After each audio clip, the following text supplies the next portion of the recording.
73% des Français se réveillent au moins une fois par nuit et 25% des Français somnolent durant la journée. Il y a jusqu'à 16% de Français qui souffrent d'insomnie et 17% du trouble de rythme du sommeil. Pire, il y a même 40% des Français qui s'endorment sur leur téléphone. C'est pourquoi dans cette vidéo, on va voir 10 habitudes pour un sommeil sain et réparateur que tu vas pouvoir appliquer dès ce soir pour te réveiller en pleine forme et te coucher sereinement. On va voir des tips biohacking et neurosciences qu'on n'a pas l'habitude d'entendre sur internet. L'idée c'est pas de donner des conseils assez bateaux comme le soir il faut manger léger. On va vraiment entrer en profondeur pour avoir de vrais conseils applicables. Pas besoin de prendre des notes, je te mets en description un guide sur les meilleures actions pour le sommeil. Comme ça tu peux écouter tranquillement la vidéo, puis le télécharger pour avoir un récapitulatif de tout et ensuite mettre en place tout ce qu'on va voir.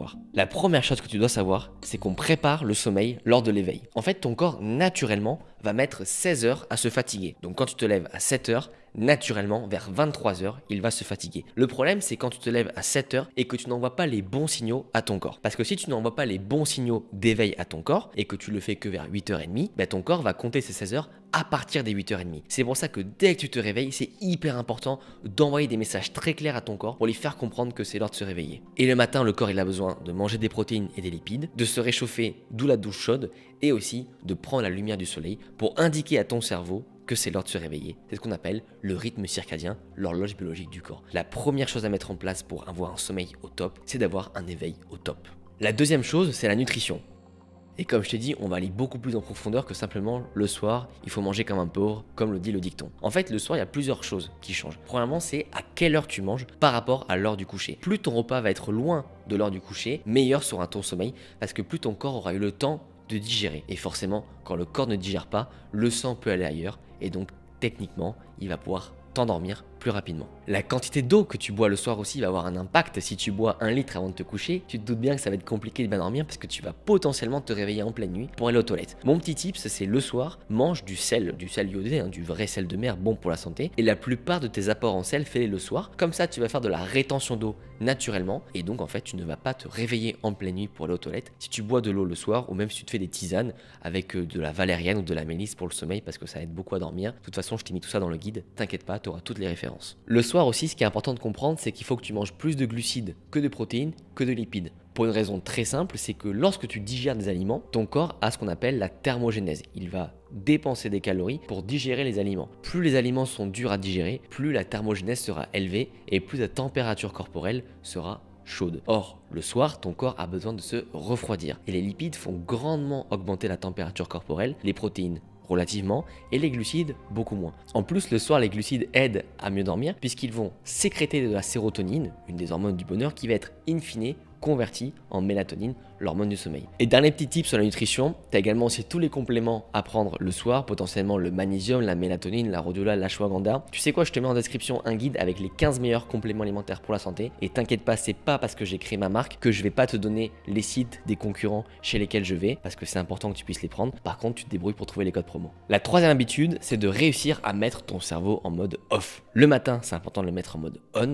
et le soir de le mettre en mode off. Et pour le mettre en mode off, c'est très simple, il faut faire l'inverse de ce qu'on fait le matin, c'est-à-dire ne pas s'exposer à trop de lumière. C'est pour ça que le soir on va avoir des petites lumières tamisées pour avoir une ambiance assez cocooning, assez chaude, parce que pour ton cerveau ça va imiter le coucher du soleil. Et tu dois aussi éviter le plus possible les sources de stress parce qu'elles vont impacter ton sommeil. D'ailleurs, si tu as envie de parler d'épanouissement sexuel avec ta copine, je te conseille de ne pas faire ça le soir puisque ça risquera d'impacter très légèrement ta nuit. La quatrième habitude pour un sommeil au top, c'est se coucher à la même heure avec maximum 1 heure d'intervalle. Tu sais, l'être humain, c'est un être routinier. Il aime bien faire les mêmes choses au même moment. C'est pour ça qu'on aime bien aller dans les mêmes restos, etc., etc. Et donc, typiquement, si tu te couches tout le temps à la même heure, ça va être beaucoup plus facile pour ton corps de s'endormir, d'avoir un sommeil réparateur et donc de tomber en sommeil profond, le sommeil qui aide vraiment à récupérer d'un point de vue cognitif et physique. Et c'est comme ça que tu vas avoir un sommeil en béton meilleur que 99% des gens. La cinquième habitude, c'est tout simplement de se réveiller à la même heure. Et ouais, tout comme le coucher, se lever à la même heure, c'est super important, surtout le week-end. Parce qu'en fait, ce qui fait qu'on a des problèmes de sommeil, de fatigue, c'est que le week-end, on va se lever 1, 2, 3 heures après notre réveil en semaine. Et tu vois, moi je porte une Oura Ring, c'est une bague connectée pour le sommeil. Et quand j'analyse mon sommeil paradoxal, alias le REM, ou le sommeil profond, alias le deep sleep, je peux te dire que plus je me lève de façon régulière la semaine et le week-end, meilleur est mon sommeil,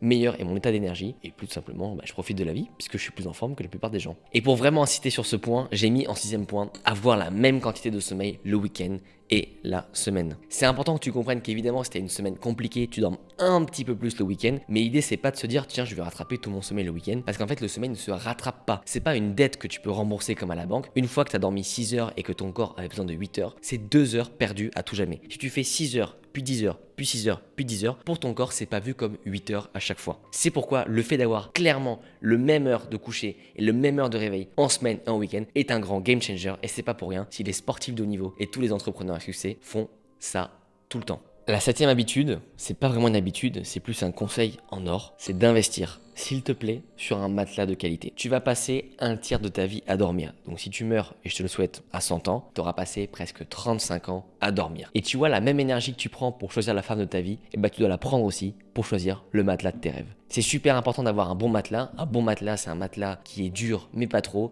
dans lequel on s'enfonce pas, qui permet au corps de bien récupérer, qui ne balance pas d'un côté à l'autre, et qui, lorsque le partenaire se retourne, si tu dors avec ta meuf ou ton mec, bah ne te réveille pas. Tu verras, ça change tout d'avoir un matelas de qualité. Personnellement, je l'ai vu encore une fois sur ma bague connectée Laoura Ring, j'ai eu moins de micro-réveils nocturnes, donc c'est pas dégueu. Pareil, on continue sur le 8e point avec tous les objets du sommeil. Investis tout de suite dans un masque de nuit, dans des bouchons d'oreilles, parce que plus tu dors dans le noir total et moins tu as de bruit, plus ton corps va récupérer, plus tu vas être en sommeil profond, et encore une fois, c'est un game changer. Tu peux aussi avoir des rideaux occultants, et auquel cas je te conseillerais d'acheter un simulateur d'aube. Pour comprendre ce que c'est très simple. Imaginons que tu veux te réveiller à 7h30, le simulateur d'aube va commencer à se réveiller, mettons à 6h45, et tout doucement à augmenter en intensité avec la lumière. Ce qui fait qu'à 7h30, il fera tellement jour dans ta chambre que tu vas être obligé de te réveiller. Et c'est une façon très saine de se réveiller naturellement. Juste si tu as un masque de nuit, tu comprends bien que ça va rien changer. C'est pourquoi soit tu as le masque de nuit, soit tu as les rideaux avec le simulateur d'aube. En 9e point, je te conseille d'avoir un carnet où tu peux écrire un petit peu ce que tu as fait le soir. Un peu comme la musculation où tu vas écrire tes performances pour t'améliorer de semaine en semaine. Mais pour le sommeil, c'est pareil. Le fait de te dire ok, cette nuit j'ai très mal dormi, pourquoi, qu'est-ce que j'ai fait la veille, ça va te permettre de faire des liens de cause à effet qui vont te permettre d'améliorer tes futures routines pour le sommeil. Exemple, moi j'ai compris que si je mangeais du gluten le soir, je dormais un peu moins bien. Est-ce que c'est pour autant que je mange plus de gluten le soir? Non, c'est juste que quand je mange du gluten le soir parce que je sais pas, je vais me taper une pizza avec mes potes, ben je mets en place plus de choses pour un bon sommeil. Typiquement, je vais prendre mes compléments et en plus des tisanes pour le sommeil, pour vraiment maximiser la sécrétion de mélatonine, l'hormone du sommeil. Et enfin, 10e point, je vais te donner plein de petits conseils comme ça que tu vas pouvoir appliquer. C'est des trucs que j'ai pas lus en fait dans les livres, mais que j'ai appliqués sur moi et qui ont beaucoup fonctionné. Tu sais, tout est question de conditionnement. Il y en a qui se conditionnent à réussir, les sportifs de haut niveau se conditionnent, je sais pas, à marquer lorsqu'ils jouent au foot. Et ben toi, tu dois conditionner ton cerveau à dormir. Typiquement, si tous les soirs tu te mets la même crème sur le visage, alors ton cerveau va associer l'odeur au sommeil et va donc sécréter plus de mélatonine, l'hormone du sommeil. C'est pourquoi moi j'utilise même pas la même crème le matin et le soir, parce que comme ça le cerveau peut identifier l'odeur de la crème du matin et l'odeur de la crème du soir, et il sait que quand je mets la crème du matin, c'est pas l'heure de dormir, et vice versa. Pareil, tu vois, un hack tout bête que j'applique, et à chaque fois que je le dis, on me prend pour un hippie, c'est sur un petit mouchoir, je mets 2 gouttes d'huile essentielle de mandarine de Sicile, ça sent hyper bon, et pareil, encore une fois, je conditionne mon cerveau à s'endormir lorsqu'il sent cette odeur. Depuis, je vois que je m'endors beaucoup plus vite, encore une fois, je traque avec ma bague connectée, au lieu d'avoir une latence entre 10 et 15 minutes, j'ai une latence entre 5 et 10 minutes. Et tout comme moi, tu sais très bien que plus tu t'endors vite, plus tu réduis les chances de prendre ton téléphone parce que tu te retournes trop souvent dans ton lit. Je t'invite grandement à mettre tout ça en place pour ton sommeil. Télécharge en description le guide pour bien dormir, comme ça tu auras un récap de tout et tu auras encore 5 conseils supplémentaires. Et je t'invite vraiment à prendre soin de ton sommeil parce que passé 35 ans, quand tu dors mal, tu as des cernes, tu es irritable, tu prends du poids et la légende raconte même que ta femme te quitte. Donc je t'invite très sérieusement à prendre soin de ton sommeil. C'était Flavio, abonne-toi et d'ici là, porte-toi bien.